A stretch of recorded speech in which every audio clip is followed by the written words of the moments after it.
Okay, cash receipts or donations, as we call them, given donations that you're receiving from your donors. You're going to receive via email, and we in AGWM, because we don't have accounts, can't see what you're receiving, but you're going to receive a daily donation list. If donations come in every day, you're going to get probably something via email that's going to show who the donor is, how much they gave, and more than likely, all the money that comes into your account goes to your OO, your work support, where you're raising for your budget to go to the field.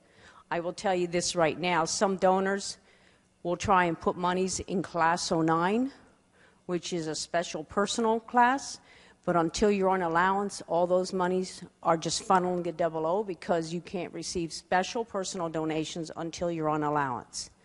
So if donors want to give you that, you tell them to wait till you're on the field, because that's the only time you can start receiving them. But otherwise, it'll just go into your OO and help raise your OO so that you'll get to the field sooner. And on page 9 is going to be the list of your donations, and they're done in alphabetical by state, then by city, and then obviously, you know, maybe you might have several from the same city, so then it's going to drop down to alphabetically by the donor name, so that you can follow through and find, if you're looking for a donor, you can follow through your cash receipts and find them, and that's going to be at the end of the month.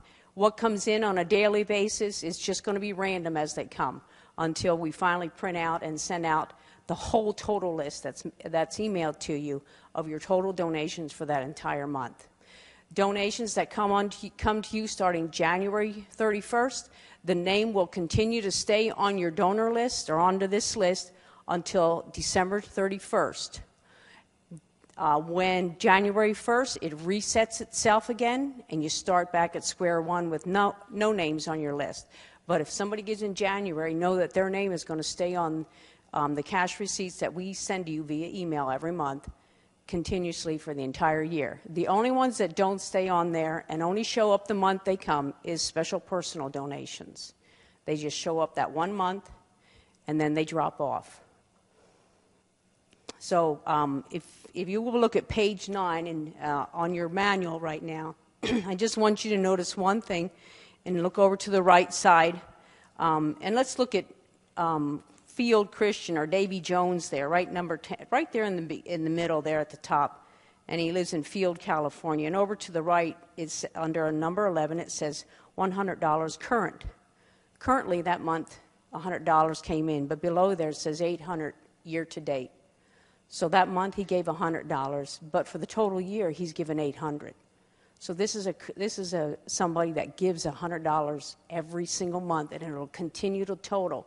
And next month that should say $900, and if he didn't give anything, then it'll say 0 current. But it'll continue to tally till the end of the year, and then start brand new depending on if you're doing a 1 or 2-year assignment. So you want to watch your donors. If they say they're going to support you and you don't see them giving in on a monthly basis under that current status, you may want to send them a friendly reminder email.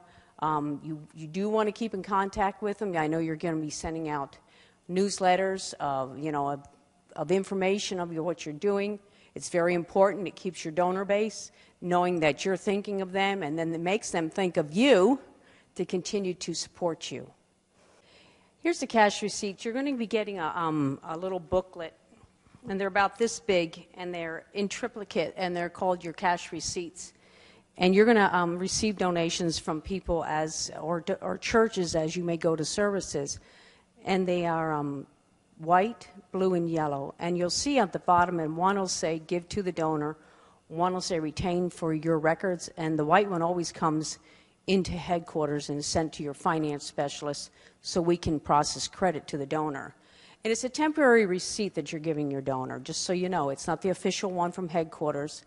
And so when it comes into one of these girls, they process it, and then it's sent to contributor services, and your donor gets credit. The one issue that we seem to have problem with is we'll get a bunch of these receipts, but we don't get the money that goes with the donations. So if you get a check from a donor, you want to attach a check to the cash receipt so that the check the money comes in, because without it, your 00 is not going to build up. You have the money, we have the donor info, and the two need to meet. So just kind of, we may be contacting you and say, we got your donor receipts, but we don't have any money. And it prevents us from giving credit to the donor because we don't have any funds. Sometimes, though, as you're itinerating, you're taking those donor funds and you're using them for the expenses that you're incurring. Fine. You just want to make sure that you keep all receipts and an itemized list of how you're spending the money so that when time comes, you can give us the donor info and we can then show how you spent the money.